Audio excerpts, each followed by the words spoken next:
Hello everyone and welcome back to another video from Wake&Tech. In this video, I'm going to show you how to add items onto your wish list on AliExpress. So let's get started right away. First of all, open up your web browser and then in the address bar type in aliexpress.com and press enter. You will now be taken into the AliExpress official website. If you haven't logged into your account already, click on the sign in button that you will find at the left side and proceed forward with your email address and your password.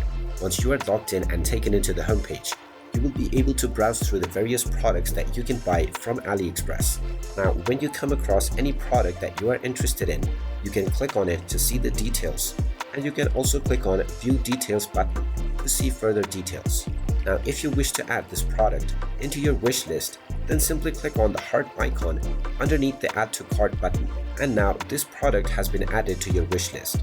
You can do the same process with as many number of products that you want, and it will be added to your wish list, which you can access by hovering over to your account icon at the top right corner and then clicking on wish list. And there you have it. That is how easy it is to add items onto your wish list on AliExpress. If you find this video helpful, make sure you hit that like button and subscribe to our channel if you haven't done so already.